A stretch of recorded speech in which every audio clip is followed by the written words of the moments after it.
Thank you. I'm delighted to be here today to talk to you about some of Coral's social media successes. The bigger the online conversation about Coral, the more likely it is that someone will visit our website, download our mobile app, or go into one of our shops and place a bet. And that is certainly reflected in the results that we're seeing. Independent research by Social Brands 100, which benchmarks brand engagement in social media, ranks Coral ahead of all other UK bookmakers.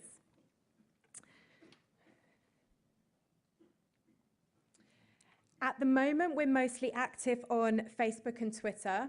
We have 2 pages on Facebook, our main Coral Sports channel and Coral Digest, which is a female-targeted page that we use to communicate racing fashion stories, reality and entertainment betting news, and bingo and lottery product information. We have a single Twitter channel. We use both channels very differently. We use Twitter to communicate during events and to drive immediate actions. And Facebook is more about a longer term engagement and building our brand and our brand personality. We're also increasingly at the moment using Facebook for direct response advertising, and we're doing that on sportsbook and casino. We manage all of our social media internally at Coral. We're a team of 3 people and we create most of our content ourselves.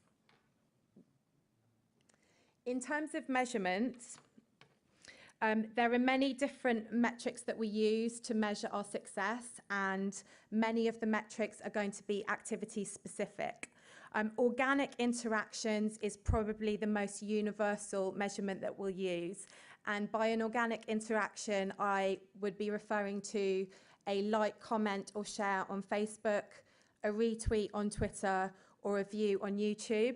And I am making the distinction here between organic and paid interactions because you can pay to promote your content. We do that for Coral, but we only do it for sales and marketing messages. For our entertainment and fun content, we feel that it should stand up on its own and that it should be something that people will want to engage with without us having to pay to promote it. We also pay close attention to the churn rate, so that's the number of people that unlike our page or unfollow us. And there's been quite a lot of discussion today about sort of number of fans and page likes and things like that. That is something that we do measure. It's something that we report on, but that's not a metric that we currently use to evaluate our success, simply because total fan volume is very manipulated by media spend. For us, the more important thing is that our fans are engaging with us and they're becoming our loyal customers and that they're then going on to buy our products. And those are ultimately the metrics that we're really interested in. So for me, when we're looking at the activity in terms of the metrics that you can get on Facebook and Twitter, the organic interaction and churn rate is a really good indicator of whether our fan base are actually interested in the content and are engaging with our brand. Obviously, when you've got a social referral that then goes onto your website or your mobile app, you're starting to look at standard digital metrics, time on site, login, how much did they spend, and for advertising, as I think I mentioned on the panel earlier, it's your cost per depositor, LTV type metrics.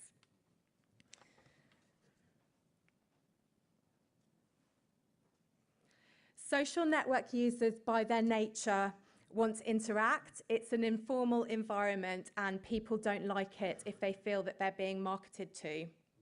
It's really important that you develop content that people will want to share, and celebrity endorsement can really help with that. For example, this is a parody account pretending to be the British Queen. It's a harmless, witty account which over 1 million people enjoy following. And it doesn't conflict with our brand values. We partnered with the owner of the account who sent out 3 tweets on our behalf during the lead up to and the birth of the royal baby. Each one generated over 1,000 retweets, and we were the 2nd most mentioned bookmaker on the day before the birth of Prince George.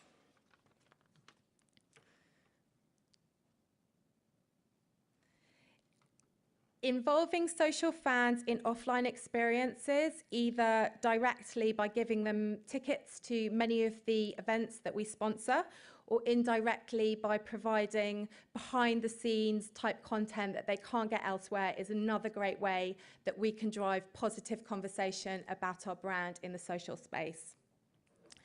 As we're generating so much conversation, our customers now see Twitter as a legitimate way of contacting us.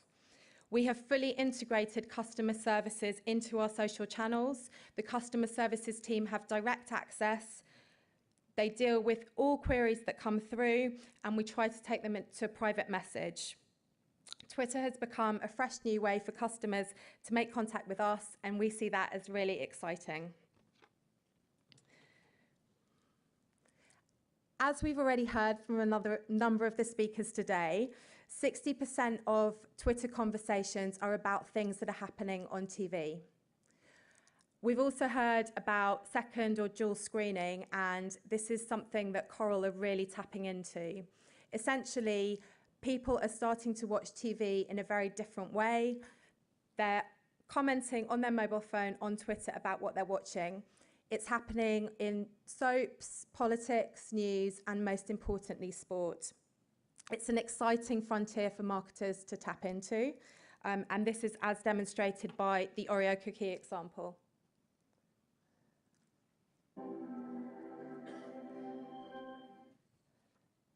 Brand like biscuits, they were very ingenious, weren't they, when the lights went out?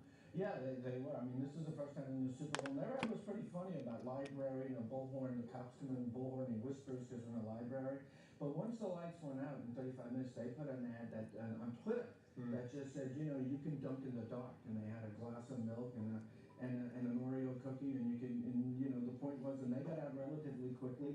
There are a few others that did that. Is that the I mean, you've been in the ad business a long time. Is that the way things are going? Is that you have to be like quick and say, okay, there's an opportunity here. It's a short opportunity. It's a window. We're going to go in. Yeah, and I think because it's the Super Bowl and because there was something like 23 million Twitter comments throughout the whole game, you know, you want to be part of that conversation. I mean, I don't think there's nothing like the Super Bowl in this country. So it was not only an opportunity to kind of go in there and use social media, but to use it and get something very clever and get a huge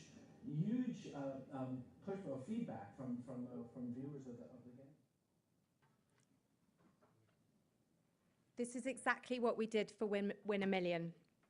A Coral customer was 2 results and hours away from potentially becoming a millionaire on our Champions League coupon.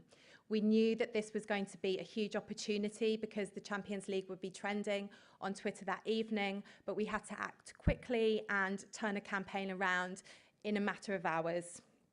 We managed to get a direct line to the customer, Simon. He was young, and luckily for us, he was already active on Twitter. We asked him to share his bet slip, and we then started sharing the story as well. It got picked up by some celebrities who started tweeting it, and then in turn, all of their followers started tweeting it. And in the lead up to the kickoff, literally thousands of people on Twitter were aware that Simon was potentially going to become a millionaire with Coral that evening. We continued the dialogue throughout the football matches, raising excitement and conversation. Importantly as well, we did have a backup plan.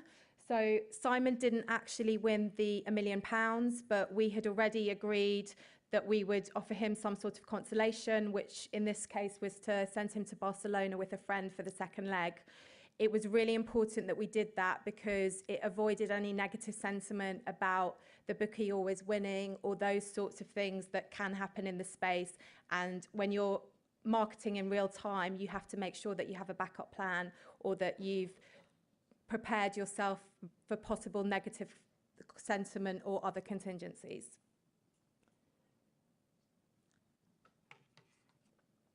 This was one of our most successful campaigns to date. Our brand awareness was absolutely significant. Simon's story was literally the water cooler discussion the following day. So great was the Twitter response and reach. And more importantly, this drove sales. So more people visited our website pre-match and more people played in the second leg of the Win a Million coupon, and there was no other marketing. So we certainly attribute that to the huge awareness that we delivered on Twitter for this campaign. And I think it's really important here as well to just say that this was all organic. There was no paid for promotion at all. It was literally getting involved in the conversation and really telling our brand story around something that was happening and benefiting from that significant reach. Another option is the traditional route of paying for advertising space on Facebook and Twitter, but we've learned that traditional print advertising doesn't work on social media. The audience is younger, they have a shorter attention span, and they can easily click away. So we use arresting images and humor to grab attention.